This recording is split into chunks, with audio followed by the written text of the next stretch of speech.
Hello students, good afternoon. आपके साथ हम लोग न्यूमेरिकल्स के जो हमारा टॉपिक कंटिन्यूएशन में चल रहा है, इसी न्यूमेरिकल के कंटिन्यूएशन में हम लोग आज डिस्कशन करेंगे केमिकल काइनेटिक्स के न्यूमेरिकल्स।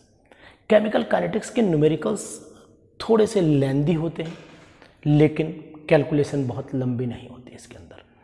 आपको बस इनके फार्मूले का विशेष ध्यान रखना है। फार्मूले क्या है वो आपको पता है कि एक तो इक्विलिब्रियम कांस्टेंट यानी कि जो Kc होता है या K जिसे बोलते हैं 2.303 upon T log initial concentration upon final concentration A upon A minus x की वैल्यू बोली जाती है, तो उसको ध्यान में रखिएगा। मैंने यहाँ पर एक न्यूमेरिकल लिया हुआ है NCERT का, और हाफ लाइफ का भी क्वेश्चन आता है 0.693 upon K, half life is equal to, उस पर भी मैं करवा दूंगा और आर्हीनियस कंसेप्ट पे भी न्यूमेरिकल करवा दूंगा।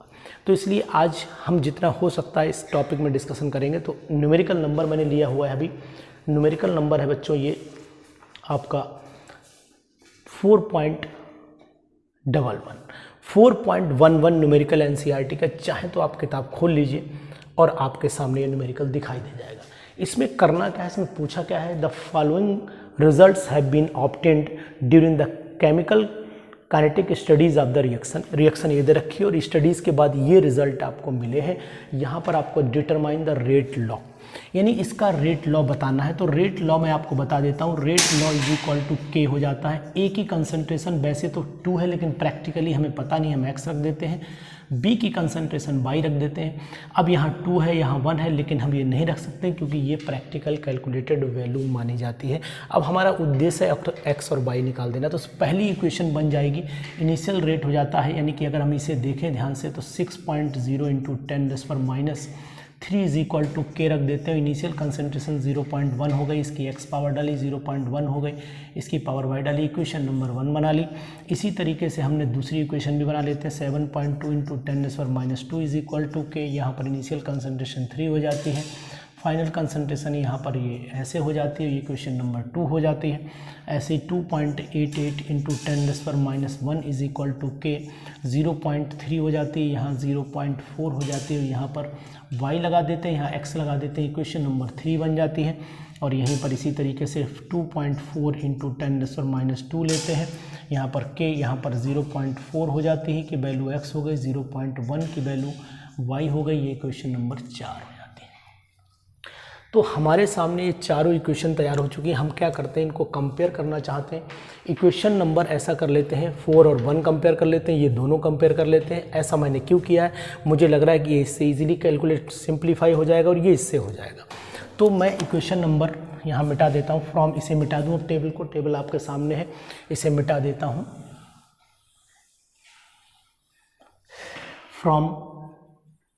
फ्रॉम इक्वेशन नंबर 1 एंड 4 इन दोनों से अब तो क्या करता हूँ, 2.4 इंटू 10⁻² अपॉन में 6.0 into 10⁻³ is equal to K।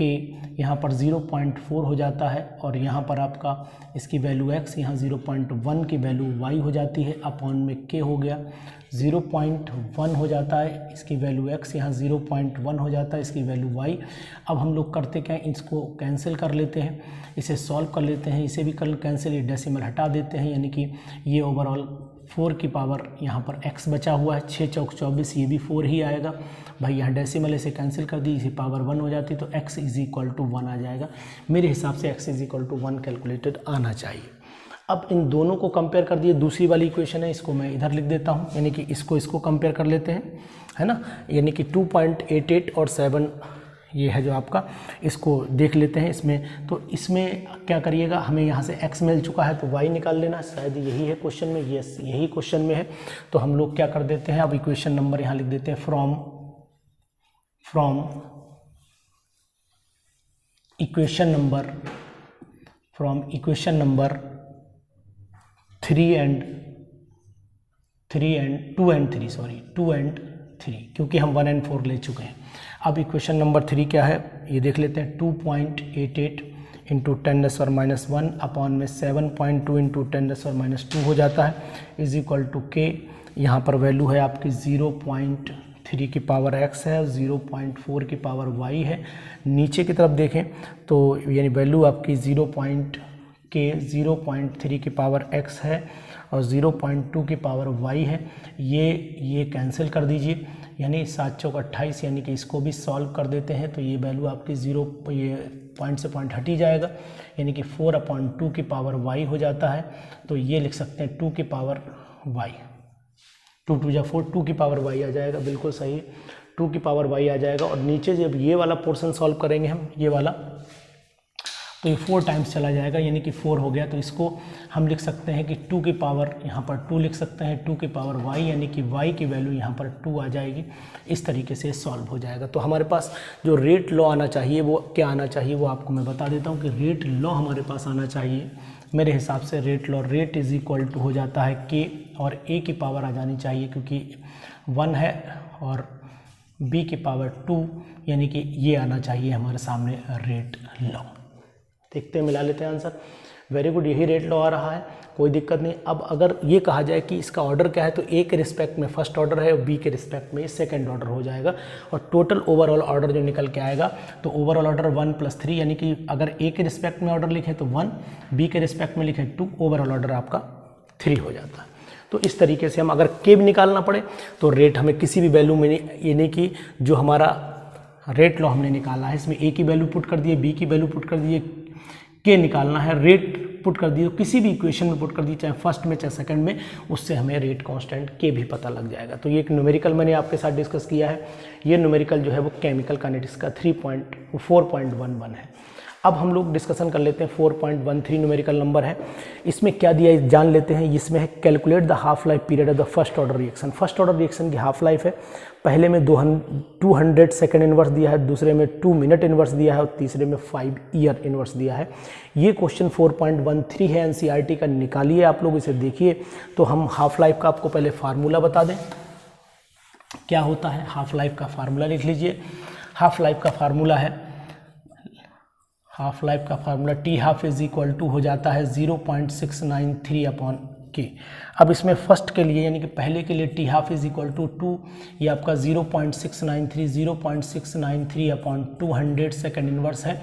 इसको पुट कर दिए तो ये आपका आंसर पहला वाला जो हो जाता है वो 3.4 × 10⁻³ हो जाता है, यानी कि 3.4 × 10⁻³ सेकेंड इनवर्स, यानी कि सेकंड हो जाता है, क्योंकि सेकंड इनवर्स में है।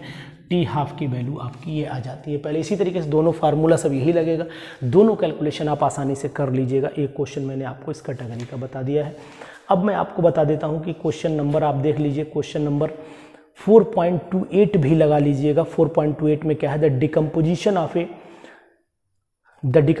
Of a product, A product, मतलब कुछ ए है कोई प्रोडक्ट, डिकम्पोजिशन ऑफ ए, कोई भी रिएक्टेंट ए है, इनटू प्रोडक्ट हैज़ वैल्यू दे रखी है के की 4.5 × 10⁻³ सेकेंड इनवर्स दे रखी है, और 10 degree Celsius temperature. The activation energy भी 60 किलो जूल पर दे रखी है। What is the temperature would be के, यानी किस टेम्परेचर पर के जो है 1.5 × 10⁻⁴ सेकेंड इनवर्स होगा।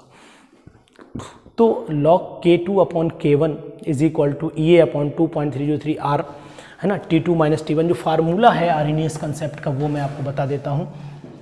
यूज़ कर सकते हैं log K2/K1 is equal to EA/2.303 R bracket में T2 - T1, नीचे T1 T2। ये फार्मूला लगाइए, आपको आंसर आ जाएगा। log यहाँ पर अब K2 की वैल्यू में पुट करके दिखाऊंगा, बाकी कैलकुलेशन आप करिएगा। log K2 की वैल्यू क्या दे रखी है, 1.5 × 10⁴ दे रखी है, तो 1.5 × 10⁴ दे रखी है।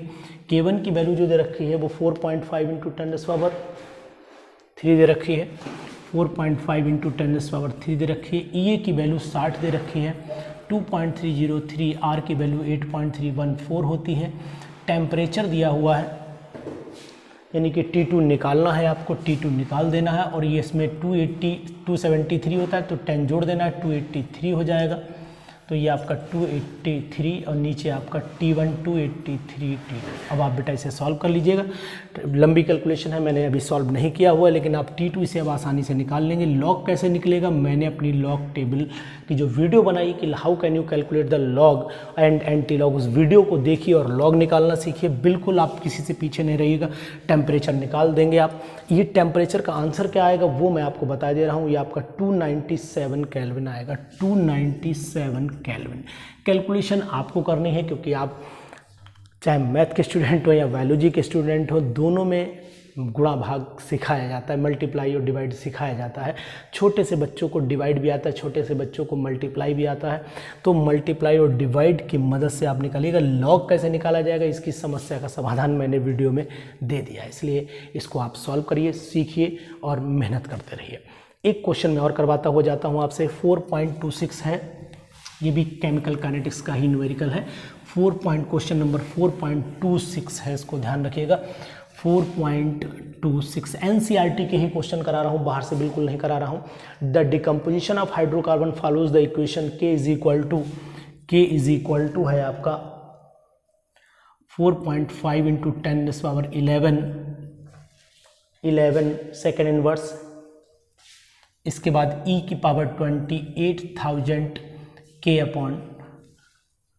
है, K/T। अब आपको यहाँ पर EA कैलकुलेट करना है। बहुत ही अच्छा क्वेश्चन है, बहुत ही इंपॉर्टेंट क्वेश्चन है।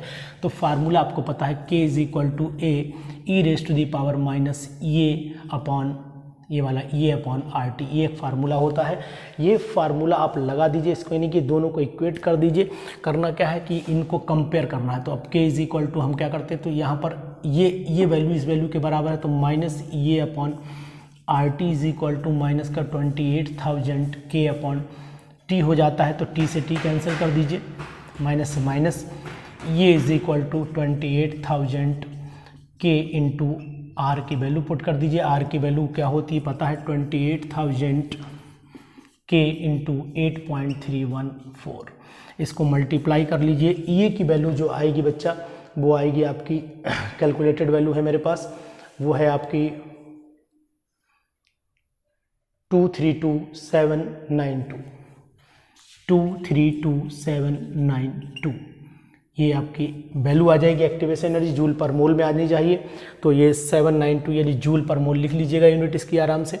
ये K कैंसिल हो जाएगा क्योंकि इसकी यूनिट जो थी जूल पर केल्विन पर मोल, जूल पर केल्विन पर मोल, तो पर केल्विन से ये K कैंसिल हो जाएगा, तो जूल पर मोल ही यूनिट बचेगी।